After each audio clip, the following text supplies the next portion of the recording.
오늘은 제가 집에서 뭘 하나 몰래 가지고 왔는데요. 이게 뭘까요?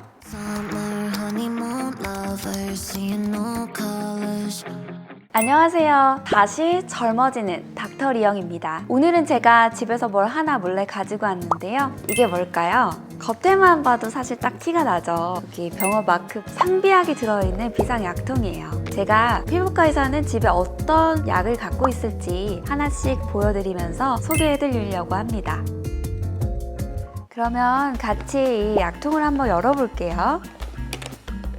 뭐가 되게 복잡하게 들어있는데 그건 제가 하나씩 보여드릴게요. 일단은 이거 아마 다들 집에 갖고 계신 분들 많을 텐데요. 항생제 연고예요. 후시딘이나 베아로반, 박트로반 등 다양한 종류가 있을 수 있는데 시리즈별로 다 구비할 필요는 없고요. 그 중에 하나만 있어도 충분해요. 병원에 가지 않아도 될 정도의 가벼운 상처나 찰과상 등에 흔히 집에 상비약으로 구비해두고 바르시는 경우들이 많아요. 그래서 이걸 한 2, 3일 정도 바르면 괜찮아지는데 근데 또 상처가 만약에 덧나거나 붓거나 진물이 심해지면 꼭 병원에 방문하셔서 먹는 항생제를 드셔야 되는 경우들도 있으니까 연고는 단기간만 사용을 추천드립니다. 그리고 또 보면은 아마 이거 집에 대부분 다 있으실 건데요. 비판텐이죠. 이건 무항생제 무스테로이드 연고예요. 상처 재생을 도와주는 덱스판테놀 성분으로 구성된 연고고요.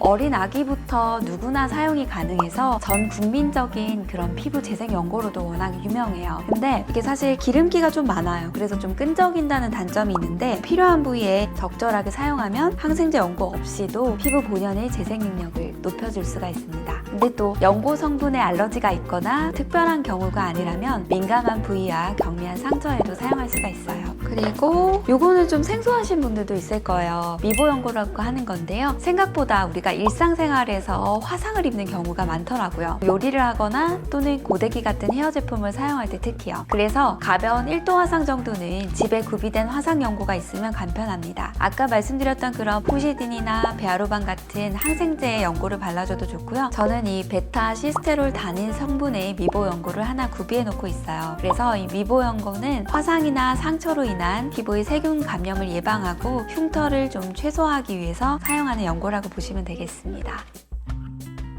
다음은 스테로이드 연고예요. 종류가 되게 다양해요. 제가 약통에 갖고 있는 거는 이 3가지 정도 되는데 사실 어떤 이름을 가진 연고냐가 중요한 건 아니고요. 우리가 피부과에서 보통 습진이나 알러지 처방을 받는 경우에 대부분 이 스테로이드 성분을 포함한 연고가 대다수를 차지할 것 같아요. 그런데 이 스테로이드 연고는 그 강도에 따라서 1등급부터 7등급까지 굉장히 다양해요. 그래서 부위에 따라서 사용하는 스테로이드 강도가 당연히 다르겠죠. 근데 보통은 그걸 잘 구분하지 못하는 경우들이 대부분이에요. 그래서 집에서 상비약으로 가지고 계실 스테로이드는 보통 한 7등급 정도의 가장 약한 거 하나 정도는 가지고 계시면 좋을 것 같고요. 우리가 피부과에서 처방받아서 이렇게 쓰고 남아가지고 아까워서 그냥 안 버리고 가지고 계시는 약들 다들 있으시죠. 근데 그 중에 생각보다 좀 강한 등급의 연고나 크림도 있을 거예요. 그래서 쓰다 남은 약을 함부로 아무 부위에 바르시면 안 되고 좀 주의가 필요하겠습니다. 그 다음은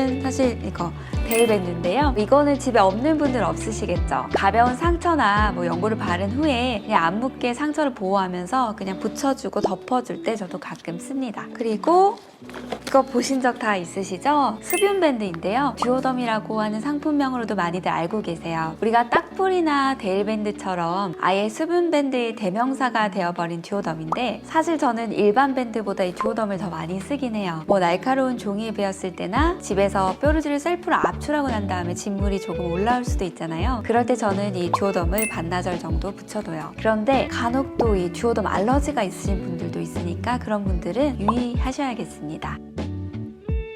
그리고 여기 보시면 뭐가 이렇게 있죠. 이거는 생리식염수예요. 가끔 포세척이 필요하거나 또는 오염된 상처를 소독하기 위해서 가끔 사용하는데요. 은근히 이 생리식염수가 없으면 불편한 적들이 많더라고요. 그래서 이렇게 일회용으로 소량씩 포장된 것을 구비해 두시면 그때그때 조금씩 필요한 양만 쓰시기 편할 거예요. 물론 1리터로 큰 통에 들어있는 것도 있는데 그건 한번 오픈을 하고 나면 짧은 시간 내에 쓰셔야 하기 때문에 대용량이 필요한 경우에만 추천드려요.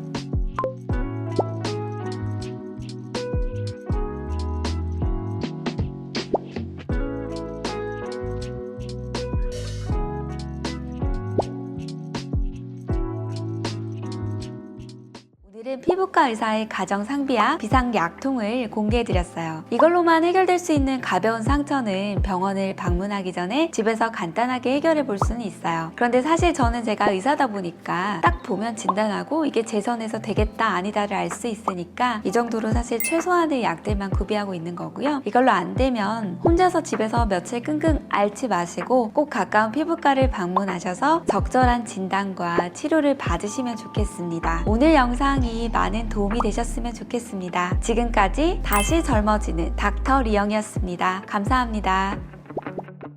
When you first said it was over